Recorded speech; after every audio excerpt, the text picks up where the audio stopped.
मैं सबसे पहले सभी बुजुर्गों के चरणों में शीश झुकाकर आपको प्रणाम करना चाहता हूं और नौजवान साथियों को अभिवादन करना चाहता हूं, नमस्कार करना चाहता हूं। नगला जगन्नाथ से कोई राजनीतिक बात नहीं करनी। राजनीति वहां की जाती है जहां पर संबंध न हो, जहां आपसी रिश्ते न हो। नगला जगन्नाथ के एक एक व्यक्ति से हमारे सामाजिक रिश्ते हैं और हम और आप आपस में रिश्तेदार हैं। मैं सीधी सीधी एक ही बात कहना चाहता हूं। 2017 में राजनीतिक जगत में हमने कदम रखा था और रखा नहीं था, जबरदस्ती रखाया गया था। मैंने कोई स्वप्न नहीं देखा था कि मैं विधानसभा का सदस्य में था। डाइट पर बैठा था, फोन मिला था मुख्यमंत्री आवास से और जब दूसरे दिन मुझे बुलाया गया, निर्देश दिया गया नौकरी छोड़ दो और राजनीति में पदार्पण करो। ये सुन के अचानक मेरा कॉन्फिडेंस डगमगाने लगा और मैं अपने आप को, अपने मन को तैयार नहीं कर पा रहा था कि मैं राजनीति कैसे करूंगा। क्योंकि जब मेरे पिता एमएलए हुआ करते थे तो उस गैप को भी लगभग 26-27 साल हो गए। आपने बहुत प्यार, अपनत्व और सहानुभूति के दम पर मेरे पिता को 4 बार विधानसभा में पहुंचाने का काम किया, लेकिन मैं इसके लिए तैयार नहीं था कि मैं राजनीति करूं, क्योंकि न मैं आपको जानता था न आप मुझे जानते थे। जो हमारे और आपके रिश्ते थे वो धूमिल हो चुके थे, गैप बहुत हो गया था। लेकिन निर्देश उस समय के तत्कालीन मुख्यमंत्री का था। मैंने आदेश का पालन किया, बिना किसी हिचकिचाहट के नौकरी छोड़ दी और आपके सामने आया। आपको मैं सैल्यूट करना चाहता हूं इसलिए कि केवल 18 दिन मिले, मैं पूरे गांव नहीं घूम पाया, सब लोगों से मुलाकात नहीं कर पाया, अपने मन की बात आपके आंगन में नहीं रख पाया। फिर भी आपने 83,700 वोट मुझे दिया, इसके लिए मैं आपका धन्यवाद करता हूं।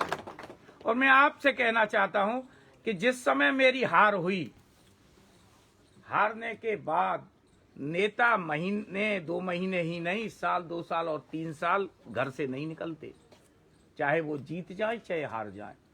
चुनाव हारने के 5वें दिन से अगर नगला जगन्नाथ में कहीं अप्रिय घटना का पता लगा होगा तो मैं आया हूंगा।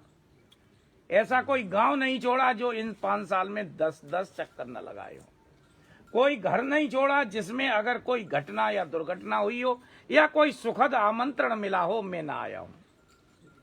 और केवल इसलिए मैं गांव-गांव घूमा, दरवाजे दरवाजे गया कि जो मेरे पिता ने रिश्ते आपसे बनाए थे, जो धूमिल हो गए थे, मैं उनको पुनर्स्थापित करना चाहता था, आपके दिल में जगह बनाना चाहता था, प्यार, अपनत्व और सहानुभूति चाहता था और मुझे भरपूर आपसे मिला।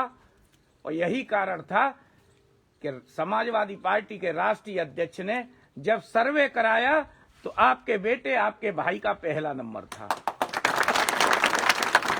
राष्ट्रीय अध्यक्ष अखिलेश यादव जी और पूर्व सांसद अक्षय यादव जी दोनों ने मुझे बताया कि सर्वे रिपोर्ट आपको पहले नंबर पर दिखा रही है।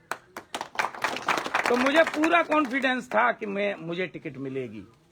आदरणीय अखिलेश यादव तो अपनी बात पर जमे रहे, वो मुझे ही टिकट देना चाहते थे, लेकिन अक्षय यादव ने अपनी पूरी ताकत लगा दी और मुझे धोखा दिया।